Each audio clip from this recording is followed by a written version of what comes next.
আসসালামু আলাইকুম। ইনফো টেলিভিশনের সকলকে স্বাগতম। খবর পড়ছে আমি কেয়া সরকার প্রিয়া। বৈষম্য বিরোধী ছাত্র আন্দোলন গাজীপুর জেলার উদ্যোগে মাদকমুক্ত সমাজ গড়তে টঙ্গীতে ছাত্র জনতা সমাবেশ ও র্যালি বের করা হয়েছে। শুক্রবার বিকেলে টঙ্গী সরকারি কলেজ মাঠ প্রাঙ্গণে ছাত্র সমাবেশ অনুষ্ঠানে প্রধান অতিথি হিসেবে উপস্থিত ছিলেন গাজীপুর মেট্রোপলিটন দক্ষিণ উপপুলিশ কমিশনার নাসির। টঙ্গী থেকে আরো বিস্তারিত জানাচ্ছেন আমাদের সহকর্মী শাহজালাল দেওয়ান। বৈষম্য বিরোধী ছাত্র আন্দোলন গাজীপুর জেলা শাখার উদ্যোগে মাদকমুক্ত সমাজ গড়তে টঙ্গীতে ছাত্র জনতা সমাবেশ র্যালির আয়োজন করা হয়েছে। শুক্রবার বিকালে টঙ্গী সরকারি কলেজ মাঠ প্রাঙ্গণে ছাত্র সমাবেশ অনুষ্ঠানে প্রধান অতিথি হিসাবে উপস্থিত ছিলেন গাজীপুর মেট্রোপলিটন দক্ষিণ পুলিশ উপকমিশনার NM নাসির উদ্দিন। বিশেষ অতিথি হিসেবে উপস্থিত ছিলেন জাতীয় নাগরিক কমিটির সদস্য অ্যাডভোকেট রফিকুল ইসলাম। অনুষ্ঠিত এই ছাত্র সমাবেশে বক্তারা বলেন, জুলাই আগস্ট আন্দোলনের শহীদদের যে রক্তের বিনিময়ে আমরা ঐক্যবদ্ধ আন্দোলন গড়ে তুলেছি, তারই ধারাবাহিকতা আজকে এই মাদক বিরোধী আয়োজন। 2024 সালে আন্দোলনে আমরা 2000 শহীদ এবং 50,000 আহত মানুষের রক্তের বিনিময়ে যে স্বাধীনতা অর্জন করেছি, সেই স্বাধীনতার মাত্র 5 মাস পর আমরা দেখতে পাচ্ছি মাদক ব্যবসায়ীরা এখনও সক্রিয়। আমরা একটা কথা বলি যে হাসিনা পালাইছে, কিন্তু এখনো সচিবালয় থেকে হাসিনার দোসররা পালায় নাই।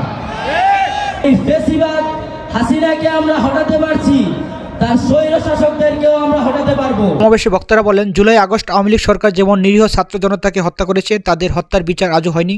শহীদদের প্রতি আমাদের দায়িত্ব হলো সেই বিচারের নিশ্চিত করা এবং তাদের আত্মাকে স্মরণ করে রেখে একটি ন্যায়ভিত্তিক সমাজ প্রতিষ্ঠা করা। এই বৈষম্য সেখানে ছাত্র জনতা এবং আপনার পুলিশের পাশাপাশি আমরা প্রতিটা সেক্টরে, প্রতিটা জায়গায় যেখানে মাদক, যেখানে সন্ত্রাস, যেখানে চিন্তাকারী হয়, ছাত্র ভাইরা আপনারা এক এক করে সেখানে প্রতিবাদ করুন, দেখবেন আমাদের সমাজটা পরিবর্তন হবে। আমরা চাই আমাদের এই ভাইদের যারা শহীদ করেছে তাদের এই বিচার যাতে টঙ্গীর মাটিতে হয়। আমরা চাই এই আওয়ামী লীগ ফ্যাসিস্ট সরকার যাতে আর বাংলাদেশে ঢুকতে না পারে। যারা বলছে আওয়ামী লীগ সরকার আবার এই বাংলাদেশের মাটিতে আসবে, আমি তাদেরকে বলতে চাই, পৃথিবীর ইতিহাসে যতবার স্বৈরশাসনের পতন হয়েছে, তারা কখনোই ক্ষমতা আসতে পারে না।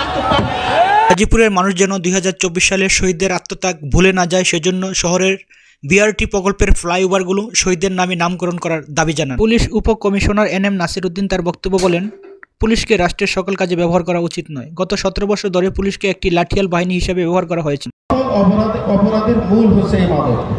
যে নেশাগ্রস্ত একজন মানুষ যেমন ভালো ছেলে হয় না, ভালো বাবা হয় না, ভালো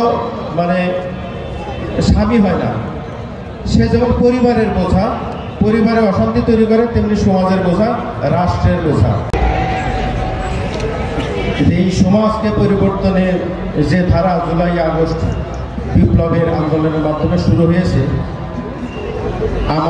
আমার বিশ্বাস যে সেই সমাজ পরিবর্তনের আন্দোলনে, দেশ পরিবর্তনের আন্দোলনে সকলকে এখানে সামিল করতে হবে।